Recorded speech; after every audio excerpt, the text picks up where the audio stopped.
I never ask God why. I never have, but I do ask him how. Yeah.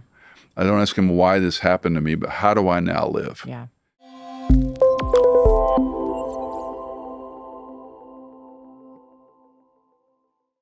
This is Ask Dr. E, where Dr. Michael Easley answers your biblical or theological questions in 10 minutes or less. Today's question comes from Daniel. Daniel asks, do you have a book, sermon, or other resource to help Christians to maintain their faith as they go through chronic suffering?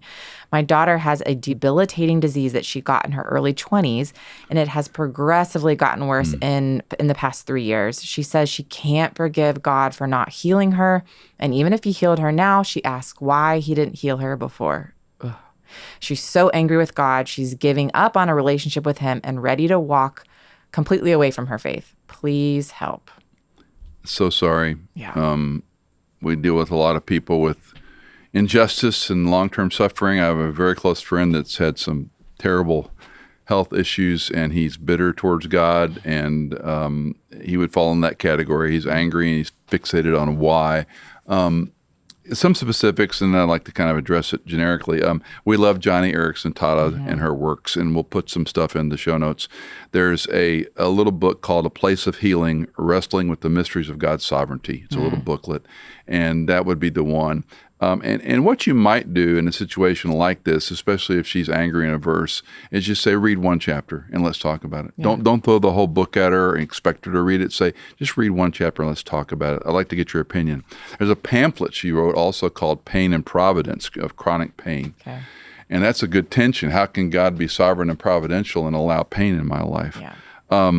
And then the last Johnny resource is she put together a Bible a few years ago. I actually contributed an article to it called the Beyond Suffering Bible. And it's where struggles seem endless, God's hope is infinite. And you can buy an inexpensive copy in paper or a cloth or even a leather Bible. A lot of people that deal with chronic pain, some have gone home, have wrote parts of the study notes and so forth. It's a remarkable project for her. A heavy lifting book for Daniel would be D.A. Carson's How Long, O Lord? Reflections on Suffering and Evil. And that's one I would read as a father, not give to my daughter. Yeah. So those are the resources. And again, we'll put them in links so you don't have to try to capture it listening to us. The hard part of this is just letting time go by. And I mean, if she walks away from God, I would hope it's sort of like, there'll be a bottom.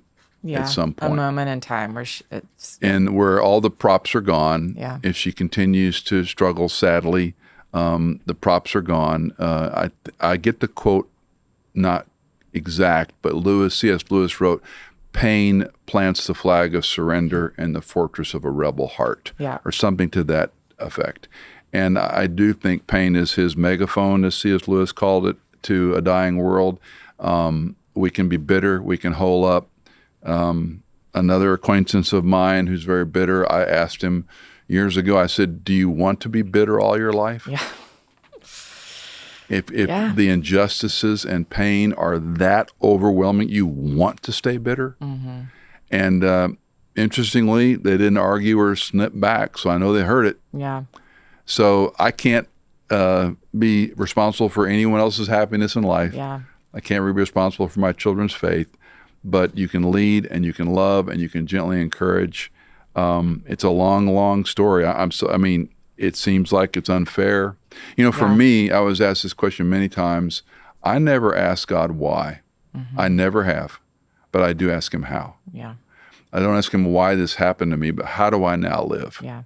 So when you live with chronic pain or cancer, I know why. I'm a sinner that deserves hell. Next question. How? Yeah. How do I live civility with my wife? How do I live kindly with people who are petulant?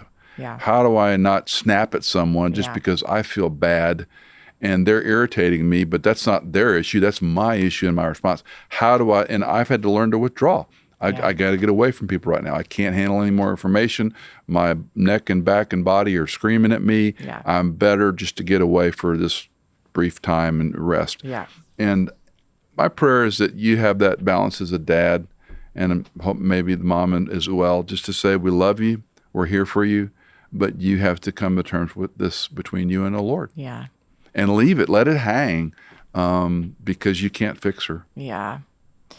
Yeah, I've heard you say the why versus how thing, hundreds of times, and that's imprinted on me. But I always, whenever you bring it up, I always think you have a different perspective than most people. Most people are not like, oh, I'm a sinner and I deserve hell. So, most people are like, no, I'm entitled. I've been, we are the older son in the story of the prodigal son. I've always been here. I've always done what you've asked me to do. I deserve, and so I think that's why most of us ask why, because deep down we think, I don't deserve this. I deserve better from you. Where you come as I'm a worm. I deserve nothing. I deserve worse than nothing. Was it I think D.L. it's Moody? hard it's hard. D.L. Moody said, I'm not going to get it right, and he says it so well. The person I've had the most trouble with is me, or something like that. Maybe it's orientation, maybe it's training, maybe it's personality, but I knew as a kid I was a guilty sinner. Yeah. I never had any doubt that I was a sinner. Even as a child, I knew I was sinful and needed, deserved hell and needed help. And maybe that's, I don't know, how we're wired, but and that's not all of it. I think in the grand economy, I have a very close friend that's turned away from God because of two injustices in their life. Yeah. And they can't get past that. Yeah. And one of them was that his wife died. And I want to say, well, what about people whose children died? What about a person who had DUI killed their wife and baby in the minivan, and the husband walks away scot-free, and the DUI doesn't go to jail? Right. There's so many injustices in life, and yet because God didn't come through for me, I have nothing. It's childish. Yeah. You didn't play my way. You're not fair. I don't want anything to do with you. Who gets hurt? Yeah. Not God. Right. You get hurt. Right. And bitterness is, I don't know a bitter person that enjoys being bitter. I just don't know that they see a path out of it. At some point you have to stop asking why. I've shared this story before. Floyd Sharp, one of my mentors who's now with the Lord, we would go to these continuing education seminars for his therapy credentials, and I would just go along to learn. Yeah. And this particular weird one was on kids in satanic and cult influences. Wow. And this guy looked like a former Vietnam vet Harley Davidson rider, long hair, tat vest, sat on a stool, showed the most grotesque images I've ever seen in my life on slides of what people do to one another in the satanic occult world. And he was brought in by investigators to say, are these children playing with a Ouija board, or is this the real deal? And then the people taking this continuing ed, as a therapist, are going, now how do I know if this child is into demonic, satanic stuff or just, whatever? Well, in the Q&A session, somebody asked a pertinent question, and I forget the question, but his answer was, we find with teens especially who are ritually abused by the satanic oppression and all sorts of perversion, I won't say on this program, when they get to a point where they stop asking why. Interesting. And he said, I will tell them again and again and again, you cannot get past this until you come to the realization not all your why questions will be answered. Wow. There are going to be some why questions you will never have answered in this. And he was a veiled Christian. He didn't come out and talk about it, but his language was too coded. Until there's some why questions you have to put to bed. And again, I can tell that story 30, 40 years later. I can tell that story.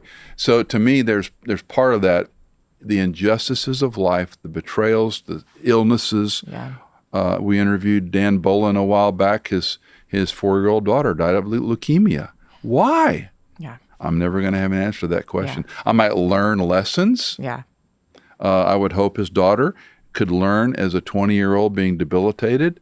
I'm going to learn things I wouldn't have learned otherwise. Right. That doesn't substitute for being healthy. Of course. Yeah. But there are a lot of people, and again, we'll have Johnny's information, who are my heroes in faith. Yeah. Because they keep forging on against all human odds. Yeah. And they have a faithfulness and a joy that I don't have. Yeah. And I go, how does that person do that? Mm-hmm. So anyway, Dan, we'll pray for you and your daughter, and so sorry you're going through this, but keep the faith. You never know. The last chapter isn't written. That's right. All right. If you've got a question for Dr. E, call us, text us, email us. The info is in your show notes.